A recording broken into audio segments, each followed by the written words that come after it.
m'appelle Nathan, j'ai 22 ans.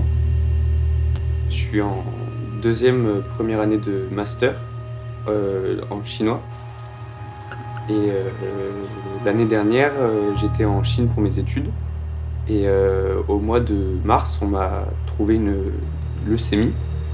Donc une semaine plus tard, j'ai été rapatrié. Et depuis le mois d'avril 2017, je suis en traitement pour la leucémie. Voilà.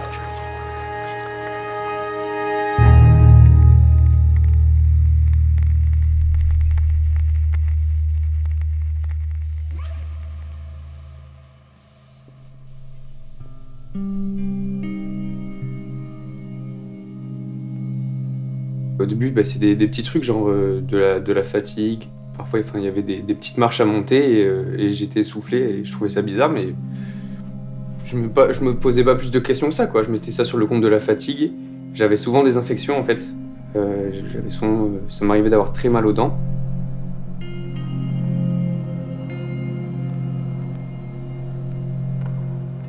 À un moment, je crois que c'était au mois de mars, j'ai eu vraiment très mal au genou. Et je savais pas comment c'est arrivé. Enfin, c'était quand même assez aigu comme douleur. Enfin, je marchais pas bien. À côté de chez moi, il y a une clinique. Il y avait une clinique et à côté de cette clinique, il y avait une clinique de médecine traditionnelle chinoise. Donc je me suis dit, écoute, on va essayer, hein. On est en Chine, autant en profiter, quoi. Elle m'a planté des aiguilles dans le genou façon acupuncture.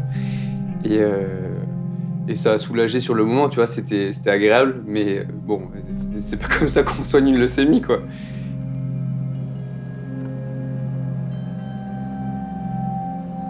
Le lendemain, je suis allé dans la clinique de médecine moderne. Le médecin a eu la bonne idée de demander à ce que je fasse une prise de sang. Et en fait, les résultats montraient que j'avais un taux de globules blancs très très élevé. Qu'il y avait quelque chose de pas normal. Et à un moment, j'ai demandé au médecin ce qu'il pensait que c'était. Et là, il m'a dit en chinois,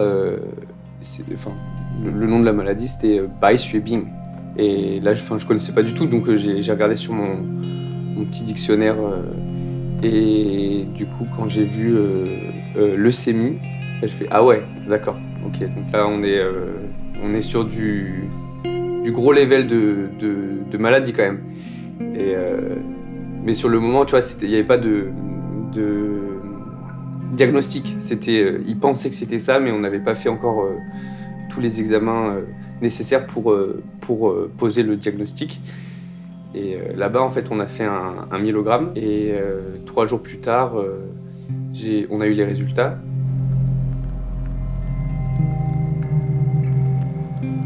Il m'a dit je suis vraiment désolé, mais t'as une leucémie, quoi. Et donc là, c'est à partir de ce moment-là, ça a vraiment permis de poser le diagnostic. Et d'une certaine manière, il y a une sorte de pression qui est retombée puisque je savais pas ce que c'était pour l'instant. Enfin, jusqu'à ce moment-là, je savais qu'il y avait quelque chose, mais on savait pas encore quoi exactement.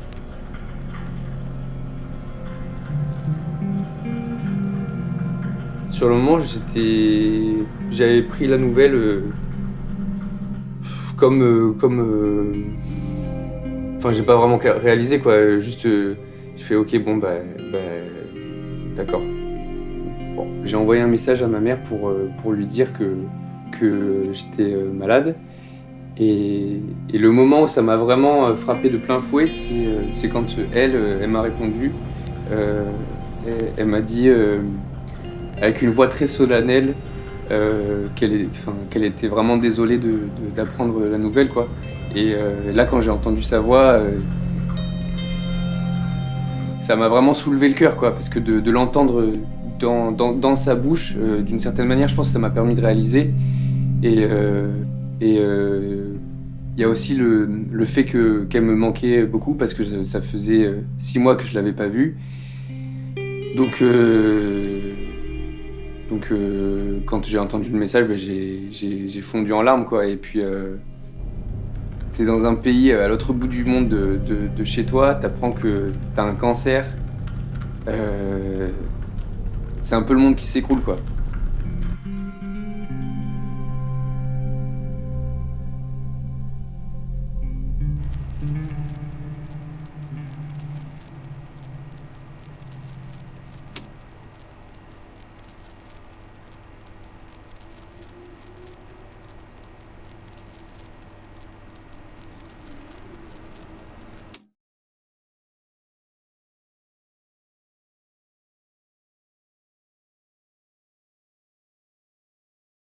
Donc j'étais rapatrié et j'avais une escorte médicale. Il y avait un médecin qui m'a accompagné pendant tout le vol, qui s'occupait de mes valises, tout ça. Enfin, c'était un peu mon premier contact avec la maladie et le traitement parce qu'il m'a expliqué un petit peu dans l'avion à quoi j'allais m'attendre. Il m'a dit qu'il y avait au moins 6 mois de traitement intense qui allait arriver. Quand je suis arrivé en France, déjà, il faisait super beau. C'était le soir, petit coucher de soleil à l'aéroport, c'était trop beau. Enfin, même si c'était un retour dans des conditions difficiles, j'étais contente de rentrer au pays. Du coup, une fois arrivé à Bordeaux, il y avait un service d'ambulancier qui avait été prévu pour m'emmener directement à l'hôpital.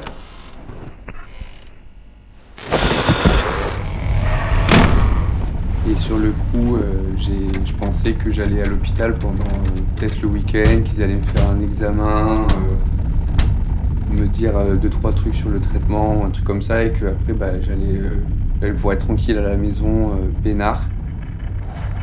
Là, t'as les docteurs qui sont venus me voir, donc. D'abord, on a refait un examen, un myélogramme, pour vérifier le diagnostic. Bon, malheureusement, il s'était pas trompé, hein, c'était bien une leucémie. Et là, le médecin m'a dit que on allait partir sur 6 à 7 mois de traitement intensif. Et je me souviens surtout de ces mots qui, quand il me l'a dit, ça m'a fait. Enfin, quand t'entends un médecin te dire ça, il y a vraiment. Il m'a dit, il va falloir se battre. Et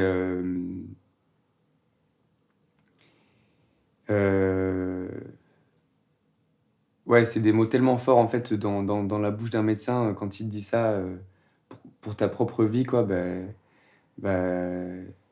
Ça m'a foutu un grand coup, quoi.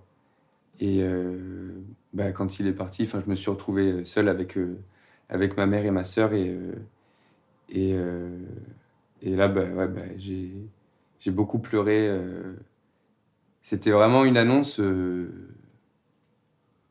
Ouais, c'est le retour en France bien dégueulasse, quoi. Même pas terminé que...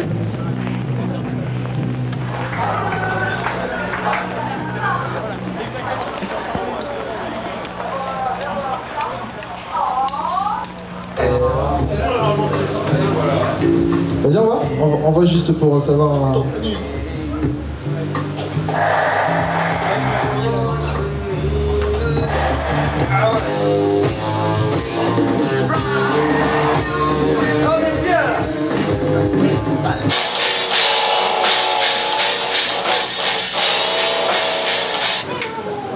C'est le petit moment gênant où il se passe pas grand chose. La petite blague peut-être? Ouais, une petite blague, vas-y! La dernière fois que j'en ai fait une, je me suis fait déglinguer. C'était hyper raciste. Non, je déconne. Non, mais franchement, je vais même pas me risquer parce que j'ai que des blagues dégueulasses. C'est mort, c'est mort. Il y a des enfants ici, je veux traumatiser personne.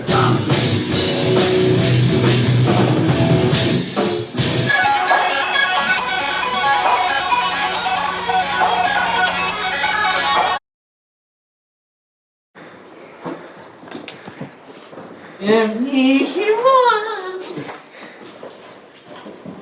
Toujours là, vous, hein? Ah, dis donc. On vient raconter son histoire? Ouais, mec, la leucémie, tout ça, c'est de la merde. Le futur, c'est le sida. En rémission.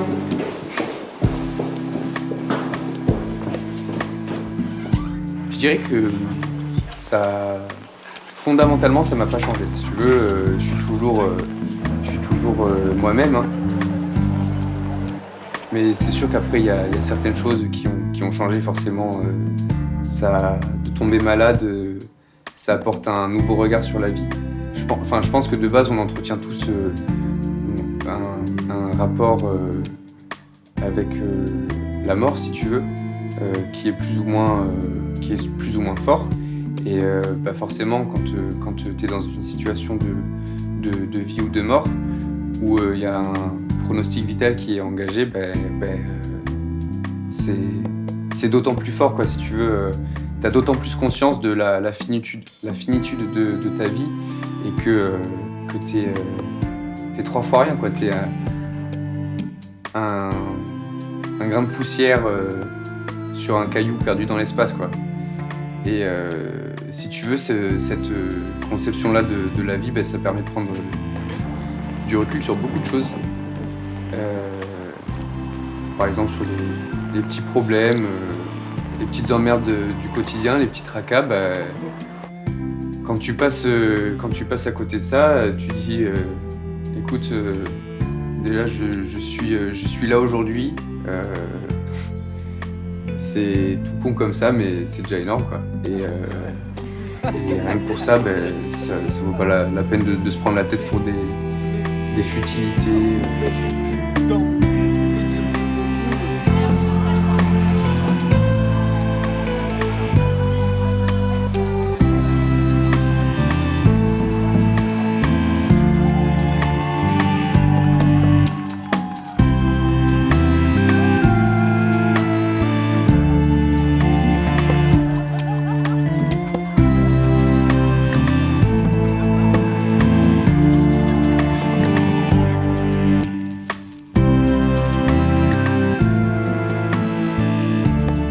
L'atteinte qu'il y a à l'image qu'on a de nous-mêmes. Et ça, en fait, avec les traitements, tous les changements que ça implique, ça peut être très dur à vivre. Perdre mes cheveux, perdre du poids, m'affaiblir physiquement à un point que je n'avais jamais connu. J'ai assisté un petit peu à la détérioration progressive de mon corps. Et sur le moment, de voir son corps tomber en ruine un petit peu, tu peux juste constater ce qui est. Et quand c'est tout ce que t'as, ça fait pas grand-chose, quoi. Quand tu te vois dans le miroir et t'as l'impression que t'as le visage qui s'efface, quoi, qui se gomme un petit peu.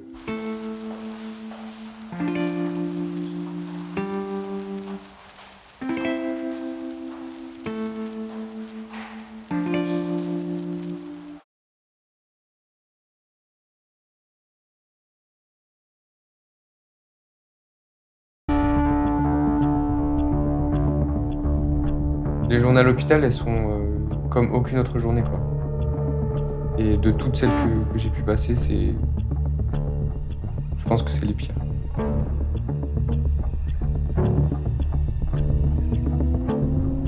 Le temps passait parfois très très très lentement. Et la moindre seconde, tu la ressens, quoi.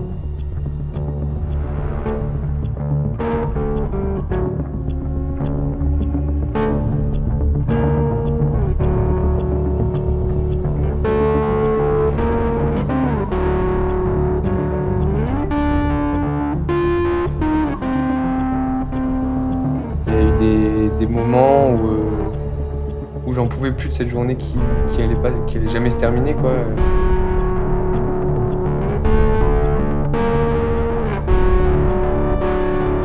Tout ça, bien sûr, ça a un impact psychologique énorme sur une personne. Et moi, je l'ai pas mal ressenti au niveau de mes rêves. J'ai fait pas mal de cauchemars.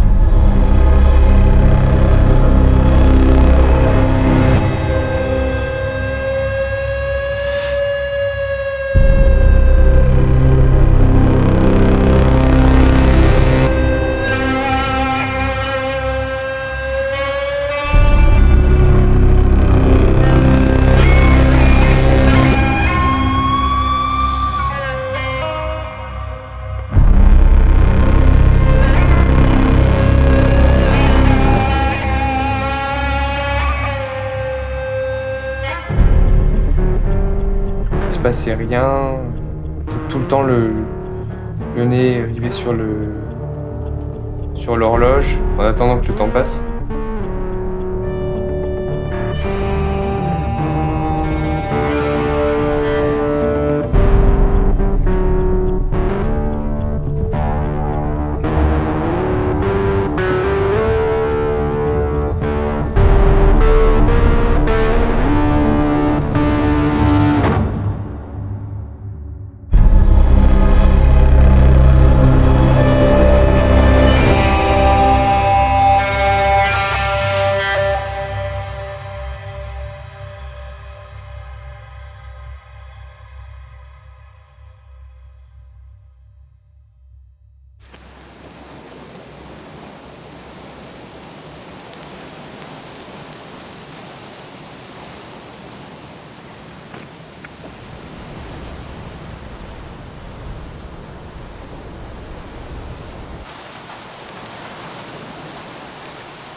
Ma mère, en fait,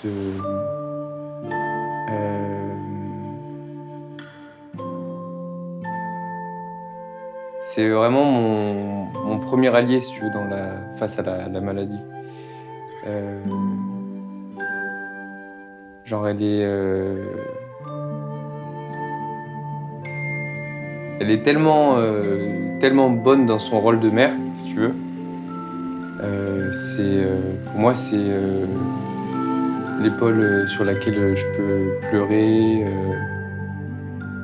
C'est toutes ces...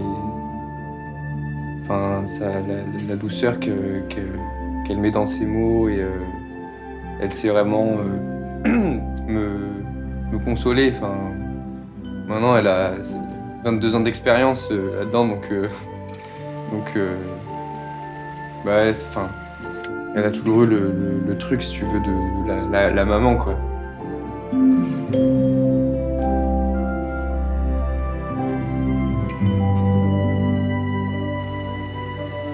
Et je me souviens, un jour, je me suis levé et j'avais très mal dormi. J'arrivais pas à trouver le sommeil et j'étais fatigué. J'en avais plein le cul et là, tout de suite, elle m'a prise dans ses bras, elle a passé sa main dans mon dos et elle m'a dit des mots qui font du bien à entendre dans ces moments-là et c'est tout simple. Elle m'a dit que ça va aller, quoi. Ça va aller. Ça va passer. C'est comme tout, quoi. Aussi difficile que ça puisse être, aussi insurmontable qu'une situation puisse paraître, ben ça finira par passer. De toute façon, on s'habitue à tout.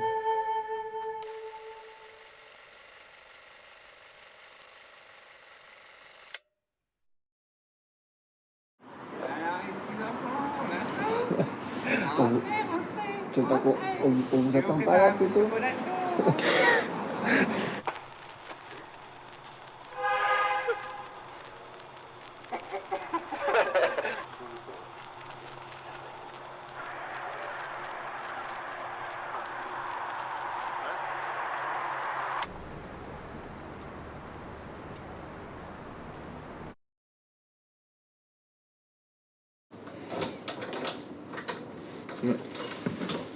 C'est parti.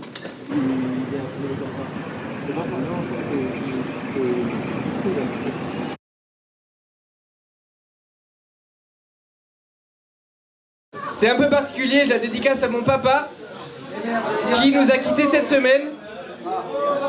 Donc, celle-ci, elle est pour toi, Malcolm.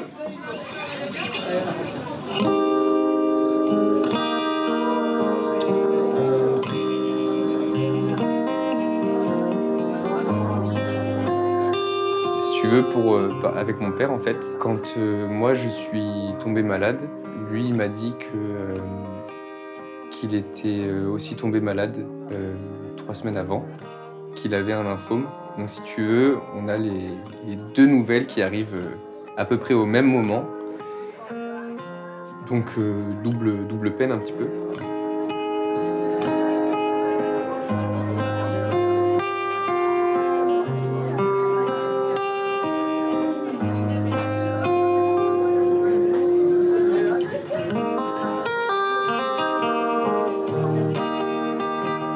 Mes parents ont divorcé quand j'étais très jeune, donc j'ai grandi avec ma mère et ma sœur. Et mon père, comme il était anglais, on a vécu un petit peu en Angleterre quand on était tout petit, mais ça se passait mal entre mes parents, donc ma mère est rentrée en France avec ma sœur et moi. Et depuis, si tu veux, on voyait notre père une fois par an, quelque chose comme ça, enfin, c'était assez rare. Et quand je suis tombé malade, en fait, je lui ai envoyé un message un jour et je lui ai dit que j'allais arrêter de le laisser être un père de merde, que je m'en foutais de ses problèmes, que même si lui il était malade, bah tant pis, je voulais que sa priorité ce soit moi et que peu importe les traitements, qu'il se débrouille pour venir me voir à l'hôpital parce qu'il a été absent de ma vie trop longtemps et que je voulais pas. Là j'avais besoin de lui et je voulais qu'il soit là pour moi. Et quelques semaines plus tard, il a fait le voyage depuis l'Angleterre pour venir me voir et si tu veux, on pouvait enfin commencer à développer notre relation. Et c'est très, très important parce que la semaine dernière, j'ai appris qu'il nous avait quittés. Et même si j'aurais voulu qu'on puisse continuer à développer un peu notre relation, je suis quand même content qu'il y ait eu cette démarche de rapprochement. Pour moi, c'est quand même...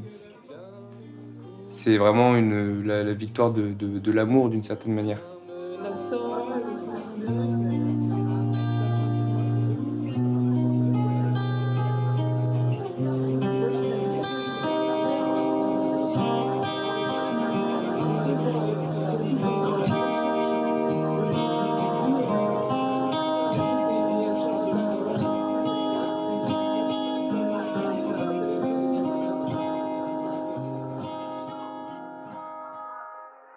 Oui, à terme, je vais pouvoir reprendre une vie normale. C'est sûr et certain. Enfin, de toute façon, depuis le début, ça va dans ce sens-là.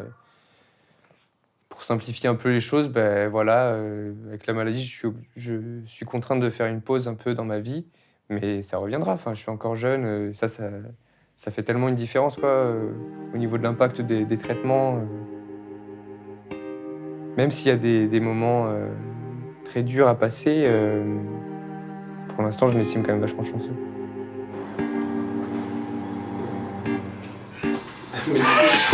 Mais